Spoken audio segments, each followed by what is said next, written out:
बिस्मिल्लाहिर्रहमानिर्रहीम। 9th class. आज के लेक्चर में हम चैप्टर 5 डायनामिक्स के एमसीक्यू सॉल्व करेंगे।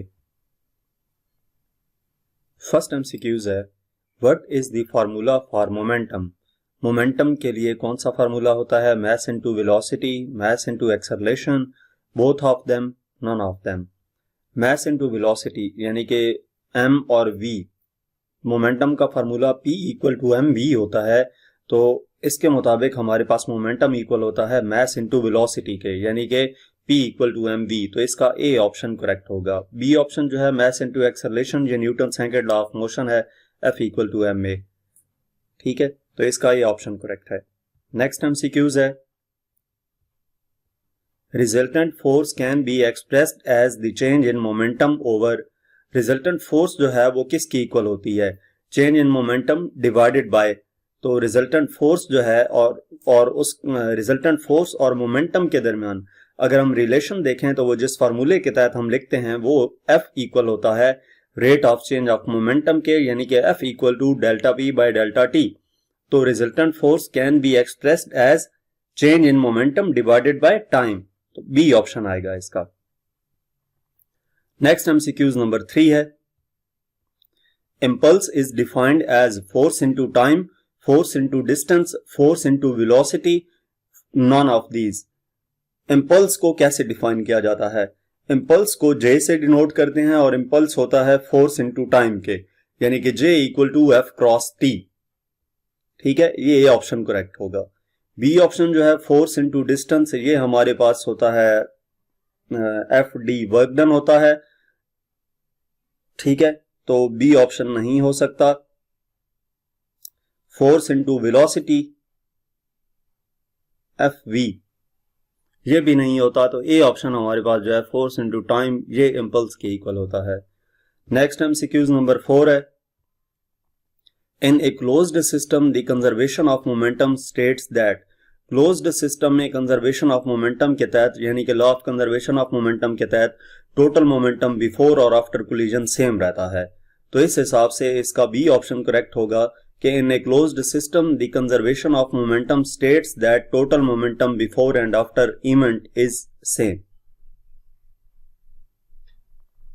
नेक्स्ट क्वेश्चन नंबर 5 है, in a car, if a car of mass 1000 kg is moving at 20 meter per second, its momentum is। Momentum का formula P equal to M V होता है। M की value भी given है, V की value भी given है। Put करके कैलकुलेट करेंगे तो मोमेंटम आ जाएगा 20,000 किलोग्राम मीटर पर सेकंड, यानी कि ए ऑप्शन करेक्ट है। नेक्स्ट एमसीक्यूज नंबर 6 है, a resultant force acting on an object for a certain time changes its momentum by magnitude of the force, the product of the force and time, direction of the force or none of these। Resultant force जो किसी भी object के ऊपर apply हो रही होती है कुछ टाइम के लिए, वो किसकी इक्वल होती है? चेंजेस इट्स मोमेंटम बाय,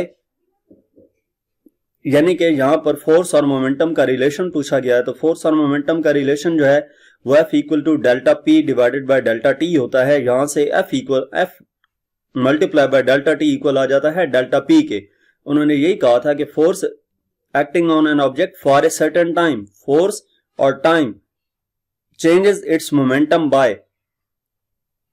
ठीक है, तो मोमेंटम को वो कैसे चेंज करती है? Product of force and time से। मोमेंटम इक्वल होता है product of force and time के, तो ये बी ऑप्शन करेक्ट है। एमसीक्यूज नंबर 7 है, Which of the following is a correct representation of impulse? Impulse को कैसे रिप्रेजेंट किया जाता है? Change in momentum, change in velocity, change in energy या नन ऑफ दीज। इम्पल्स का फार्मूला, इम्पल्स को J से रिप्रेजेंट किया जाता है, तो J इक्वल है F क्रॉस T के। अब ये जो F क्रॉस T है ये हमारे पास मोमेंटम के इक्वल होता है। Rate of change of momentum force की इक्वल होता है ना, तो वहां से डेल्टा P इक्वल आ जाता है F क्रॉस डेल्टा T के। तो F क्रॉस डेल्टा T की जगह पे हम डेल्टा P लिख सकते हैं। इसका मतलब है मोमेंटम इक्वल है इम्पल्स इक्वल है चेंज इन मोमेंटम के, तो इसका ये ऑप्शन करेक्ट है। एमसीक्यूज नंबर 8 है, in a one dimensional collision where no external forces act the total momentum of the system. One dimensional collision में जहां पे एक्सटर्नल फोर्स अप्लाई ना हो रही हो, टोटल मोमेंटम जो है सिस्टम का वो सेम रहता है, कांस्टेंट रहता है। ठीक है, तो इसका मतलब ये है कि इसका बी ऑप्शन करेक्ट है, रिमेन्स कांस्टेंट। एमसीक्यूज नंबर 9 है, what happens to the momentum of an object if its velocity is double. Momentum पे क्या इफेक्ट पड़ेगा अगर वेलोसिटी को डबल कर दिया जाए। तो इसको हम फार्मूले की मदद से देखते हैं। P इक्वल है एम वी के, new momentum P prime equal होगा एम वी प्राइम के। P prime equal to M into V prime की वैल्यू क्या कहा गया है कंडीशन में, वेलोसिटी को डबल कर दिया जाए। तो ये वेलोसिटी को डबल किया, 2v कर दिया, P प्राइम इक्वल आ जाएगा 2 इंटू एम वी के, यानी कि P prime equal to 2p। Velocity को डबल करने से मोमेंटम डबल हो जाएगा, तो बी ऑप्शन इसका करेक्ट है। लास्ट एमसीक्यूज है, MCQs number 10, if two objects collide and stick together the type of collision is. अगर दो ऑब्जेक्ट्स एक दूसरे से टकराते हैं और वो स्टिक कर जाते हैं, तो इस टाइप ऑफ कोलिजन को हम क्या नाम देंगे।